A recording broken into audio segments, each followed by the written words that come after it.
Hai, Assalamualaikum semua. Saya Nik Nur Akmal binti Abdul Hamid.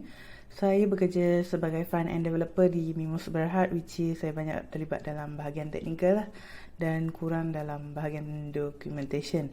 So, dalam video ni saya tak adalah nak share banyak knowledge berkenaan dengan project management.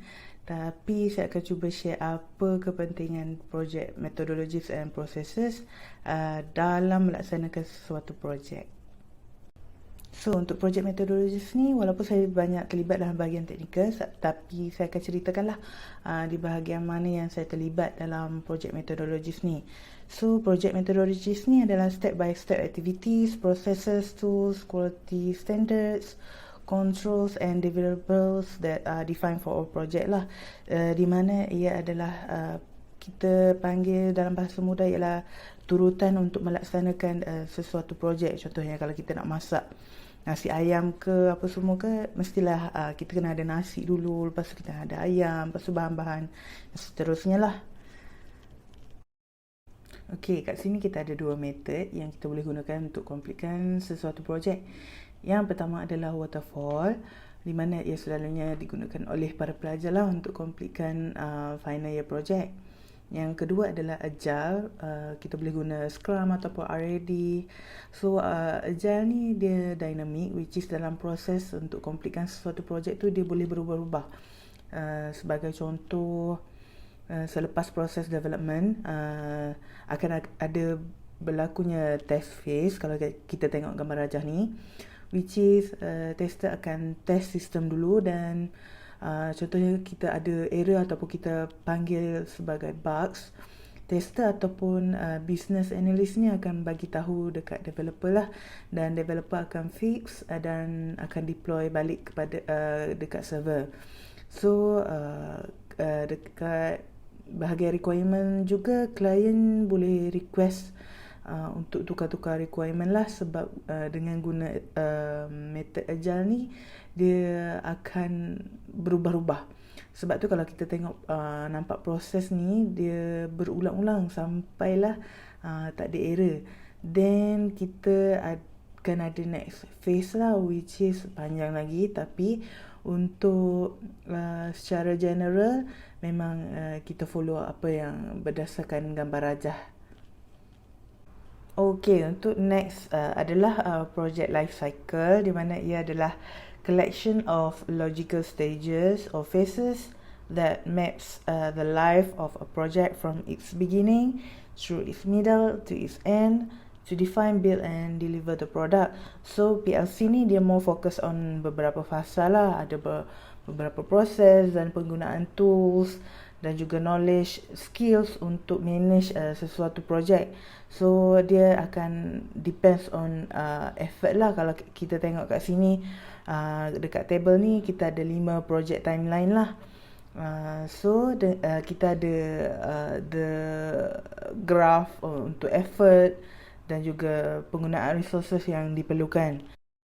Okey, kita masuk sikit dalam bahagian project phase, di mana selalunya kita nampak lah kalau kita nak buat chapter 1, 2, 3, 4, 5 tu kan, kita kena ada Gantt chart lah. Selalunya kita ada project timeline lah. So dia akan dipecahkan dalam beberapa fasa supaya project manager dapat manage project ni and dapat reduce any risk yang mungkin akan berlaku dalam fasa-fasa tersebut lah. Kalau kita tengok gambar rajah ni, saya ambil dalam internet je sebab kalau saya nak share yang saya punya agak PNC lah.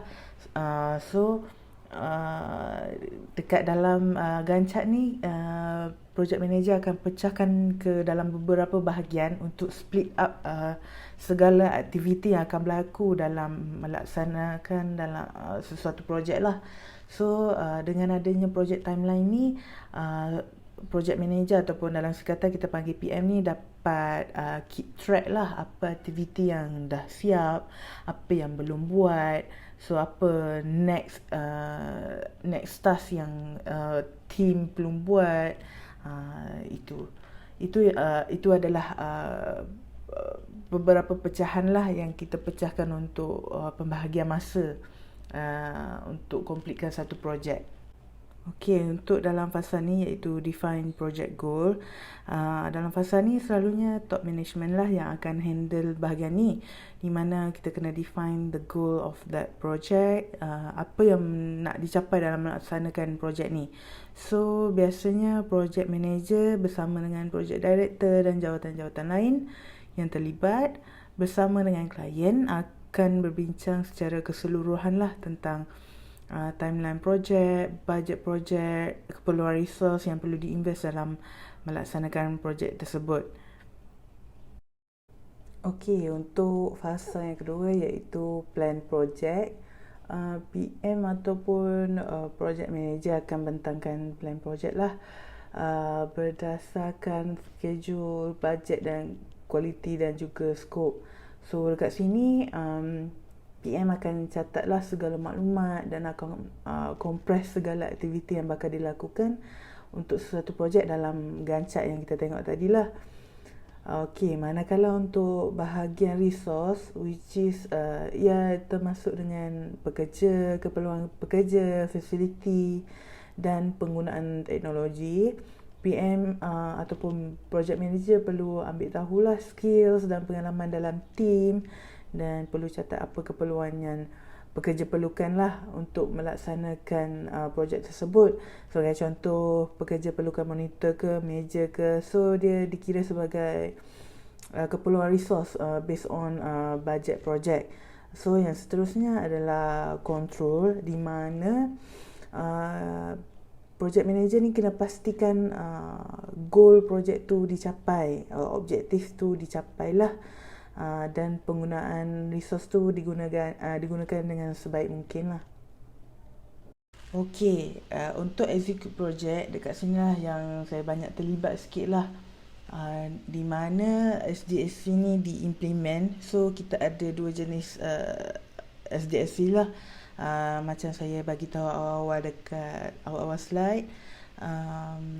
Kita boleh guna waterfall, which is traditional, ataupun agile. So agile ni ada banyak lah. So company saya ni memang guna agile method lah, which is dynamic, di mana requirement ni boleh diubah-ubah dan proses sekitaran ni akan berulang selagi apa-apa isu tidak diselesaikan lah. So SDLC ni dia more on focusing, creating and implementing projects, product lah, iaitu sistem. Iaitu kalau kita tengok ni, basic step dia adalah planning, analysis, design, implementation, maintenance and support lah. So SDLC ni dia part of PLC, which is project life cycle, sebab banyak aktiviti ni yang berlaku semasa execution phase. So sebab tu SDLC ni disubkan di bawah execution phase ni. Okey, kalau based on gambar rajah ni, which is agile method, kalau based on pengalaman saya memang banyak terlibat dalam bahagian design and develop lah. So dalam bahagian design ni, mostly on UI, saya akan support another staff, which is UI UX staff dalam team saya. So untuk design UI wireframe lah, which is supaya senang untuk front end developer refer design UI yang based on requirement yang diperlukan dalam sistem.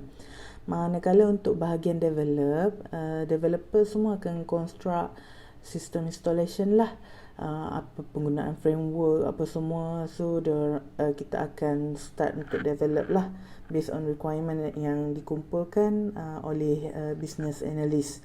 So dengan guna agile ni, dia banyak involve a series of version lah, which is kita panggil release.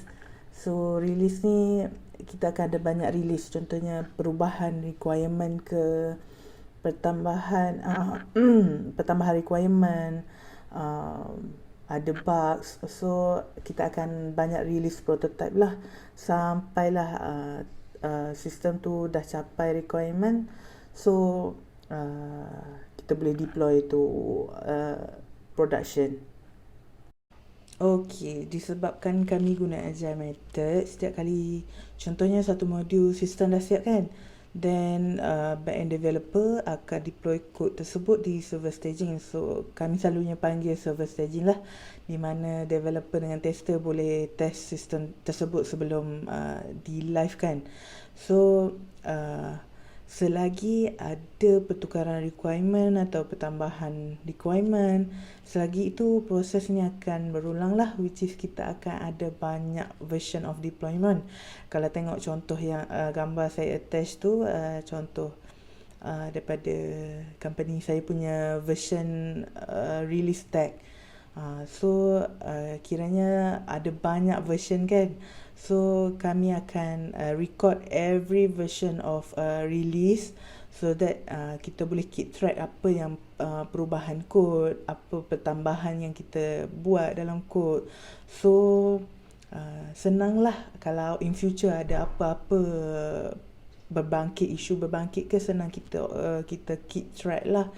So and then dalam bahagian ni juga kita ada training and support dan juga documentation, di mana bahagian training biasanya software tester bersama business analyst yang akan lead untuk support training untuk klien lah, which is cara guna sistem tersebut. Dalam bahasa mudah adalah user manual lah. Okey, untuk yang seterusnya adalah close project dan evaluate project. Dalam bahagian ni, once dah habis semua stage dalam SDLC, testing semua okey, klien punya review pun okey. So biasanya akan ada sign antara dua pihak lah bahawasanya projek ni telah selesai. Then baru kita boleh pergi ke next phase lah, iaitu kita close project. Untuk bahagian close project ni, kita kena ensure lah semua task-task ataupun kerja-kerja dah complete yang as plan yang kita buat dalam Gantt chart, and project report perlu disiapkan untuk kita present kepada klien. And then untuk evaluate project ni, biasanya akan ada postmortem lah antara team members. Diorang akan evaluate lah team members apa kelebihan, apa kelemahan ketika proses projek ni berjalan. So apa akan bincangkan lah apa pertambahan ataupun penambahbaikan yang kita boleh buat untuk sistem ni masa hadapan. So itu sahaja. Okey, itu sahaja daripada saya. Saya berharap apa yang saya kongsikan ni tak banyak, tapi mungkin akan membantu serba sedikit lah untuk menambahkan ilmu. Mungkin digunakan untuk alam pekerjaan nanti. Itu sahaja daripada saya. Terima kasih.